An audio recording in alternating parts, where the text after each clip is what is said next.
Title: Memories. Fiction by Brooke Morgan. As the car door opens, Carly gets out, arguing with Kaylin. "Carly, please shut up. If we are going to make it 15 more hours, you have to shut up," Kaylin says. "This is so irresponsible, Kaylin. I cannot believe you even think this situation is okay. He is a stranger." They both look in the back seat at each other, disgusted. Then Kaylin begins to walk off to the side of the road and sits down next to her with her back to the car. Carly knocks on the window and makes eye contact with the stranger in the back seat and then looks at me and motions to me to come outside and talk to her. I know this can only go one of two ways. I can either solve the situation and we can continue to keep driving, or they are going to bicker for the rest of the day and it will never get solved. Look behind me in the back seat, I say, "Hold on for a second." Then I get out of the car and went over to Carly. "What is going on? Can we please keep going?" Carly says. "Bailey, I am not okay with this guy in the back seat. I tried to talk to her, but she won't listen. I don't know why she is so set on him coming with us." Kaylin is sitting on the side of the road looking off at the distance, and then I said, "Let me go talk to her, and then we'll go, okay?" Carly looked so annoyed and got back into the car and slams the door. I sat down next to Kaylin. There are tears welling up in her eyes, and I start to feel bad for her, even though I want to get out of the middle of the road. "Dude, you just gotta ignore Carly. We know how she gets." I gave her the look, and then she finally cracks a smile. "Let's get out of here. Don't stress, don't worry, don't argue, and for God's sake, please don't argue anymore. And let's go to Arizona, baby!" We both get up from sitting on the ground, wipe the dirt off of ourselves, and head towards the car. As we get into the car, it's silent for a second, but we get driving again. My daydreaming comes to a halt as my favorite song comes on the radio. I start to turn it up and sing along with everyone, and I look into the back seat and see Kaylin and this guy staring at each other. I don't know what she sees in this guy. He wasn't that attractive, nor was he that entertaining either. The entire time we were at the party, he kept taking her away from the group. At first I thought it was funny and cute, but then it got to be annoying. Carly and I always have to look after our parties, and we keep telling her to not leave the group. The point at the party where we have to tell Kaylin to stop doing whatever she is doing, she is too far gone out of control. She wouldn't listen to us and kept telling us that he was so good-looking and charming. Yuck. Carly and I had a blast, though, and met a ton of fun people, but did you see us hooking up with any random men to come on the trip? No. Why did we even allow this in the first place? I am so cautious, it is unreal. I don't know how she got the okay from me. Regardless, this guy seemed off from the beginning. He's always looking at Kaylin really weird. Not in a, "I think you're really cute" kind of look, but a, "I'm a really creepy man" kind of look. Even though we didn't agree, Kaylin gets her way. We initially said yes, and I do remember distinctly saying he could only ride for us for the day, but that never happened. These girls are my best friends for 3 years and running now. I remember the first day that I met Kaylin, I knew we would click. I didn't even know who she was, and she ran up behind me and stuck her gum in my hair and ran away yelling and screaming and laughing hysterically. At first I didn't find it very funny that the gum was in my hair, but then later on we teamed up and stuck gum in Carly's hair. I knew we were all destined to be best friends. Ever since we became roommates and started attending Spring Arbor, our lives became so dull. There wasn't much excitement that arose, and there was nothing to do ever. Soccer was fun, and that kept us busy, but nothing exciting went on outside of that. Tried to make our own fun with stupid games that would make us that we would make up in our room, Foursquare outside, or drives to McDonald's, but all of those never really quenched our thirst for adventure. This is the exact reason why we went on this trip and why it was going to be so awesome. I use past tense because this whole creepy stranger and arguing is putting a damper on our whole experience. It is almost dinner time, and we are getting ready to pull over, find some food. Of course, finding a place to eat that we all agree on is never an easy task, and the amount of time we spent arguing on where we will go to eat, we could have eaten dinner 3 times over. To avoid this colossal mess, I pull into the first McDonald's that I see and park the car. Next to me, Carly is passed out, and I look into the back seat at Kaylin, snuggled up with her blanket and her head resting on the door. These two argue more than anyone I know, but they are my best friends, and they are too cute when they sleep. In moments like this, it's where you forget all the bad and remember only the good, but I know that it is about to be hell when I wake them up in a second.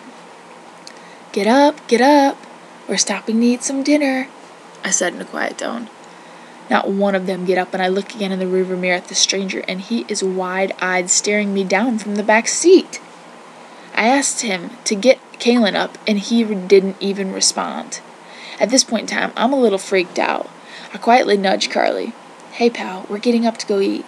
She sleepily looks at me confused, yawns, and starts to make her way out of the car. As I get out of the car, I walk to get in line. Both Kalen and Carly follow, but this stranger stays in the back seat. As they greet me inside, I say, "Is your friend not going to eat dinner?" "I told him to come in, but he just sat there." "Okay, that's kind of weird." I said I asked her. I looked at Carly, and she shook her head in agreement. "He's probably just tired from napping, guys, and needs to wake up," Kalen claimed. "He wasn't sleeping, Kay," I said. There's an awkward pause. We all look at each other, a little freaked out.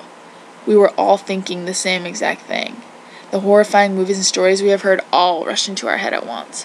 "This was a bad idea. I told you this 6 hours ago." We finally ordered our food and sat down to eat. We both look at Kalen, our hearts once harden, and switch.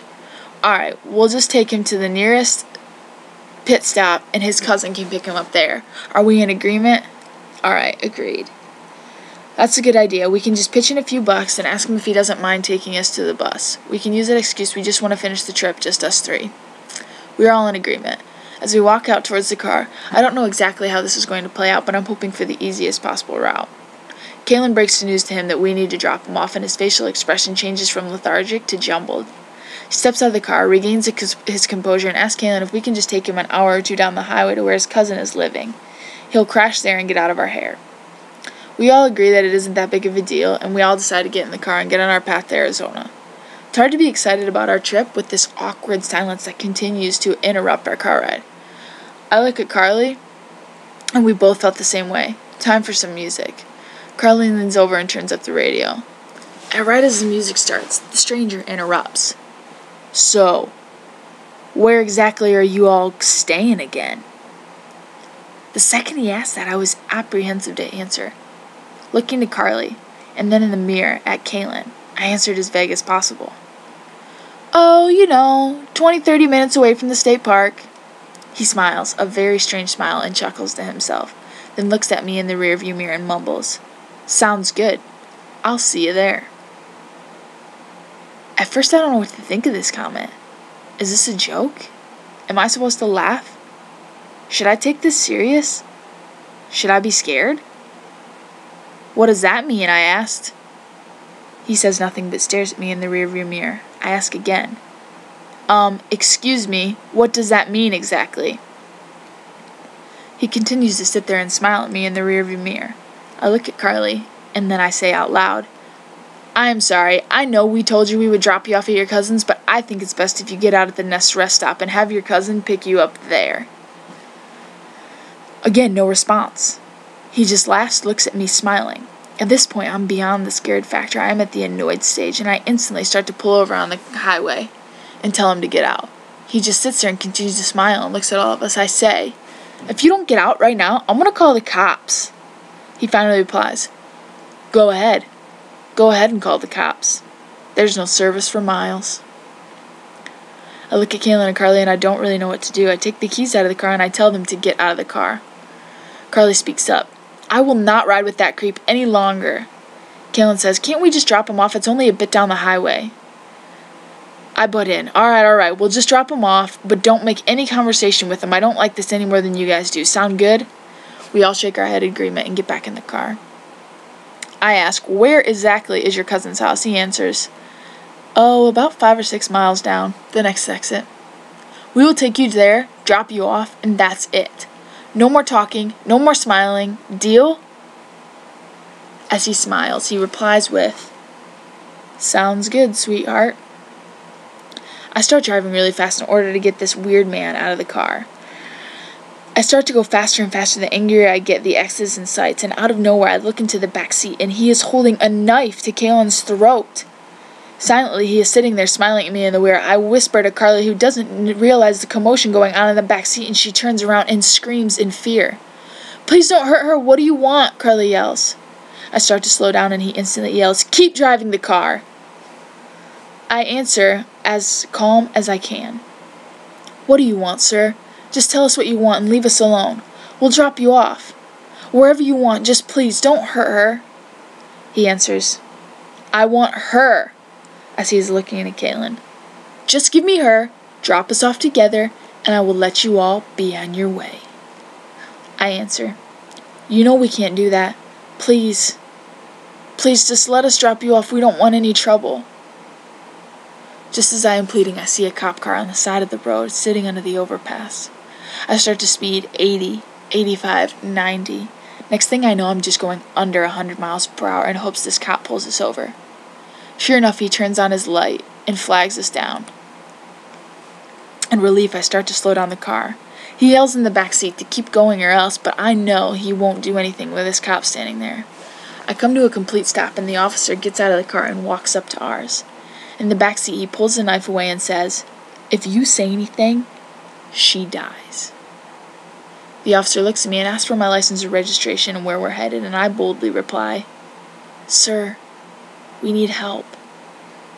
The officer looks at me confused, and as he is about to answer, the man drags Kaylin out of the back door with the flies open out of the car, yelling, "Touch me and she dies. Do anything to me and she will die. I promise." The officer pulls out his gun and says instantly, "Sir, drop the knife. Drop the knife, sir." Carly and I instantly get out of the car yelling for him to stop and crying out of utter fear. "Please let her go," I yell. "Please." He starts to walk backwards, holding Kaylin's head close with the knife, and he says, "I'm going to take her. Just let us leave, and everything will be fine." The officer quickly says for us to get back in the car. At this point, I don't know what to do. I want to help, but all I can do is helplessly watch this unravel. The next moment happens so fast words can't describe. The man holding Kaylin's gets distracted and hears another car coming by. He looks behind him for a quick second, and in that moment he turns back. The officer takes his chance and instantly fires, hitting him square in the head. Kaylin is standing there in disbelief as the man slowly falls down behind her. She drops to her knees crying, and Carly and I bust out of the car and run to her side. The officer asks, "Are you guys all right?" We're all crying. "Yes, sir. We're gonna be all right." As I start the car and push my foot on the gas for the very last time, I have a sense of helplessness and regret. I look out the window and see nothing. I can't enjoy the scenery anymore. That ingrained image of the man continues to play on a tape recorder in my mind. Life is supposed to be memorable. Life is supposed to be joyous. Life is supposed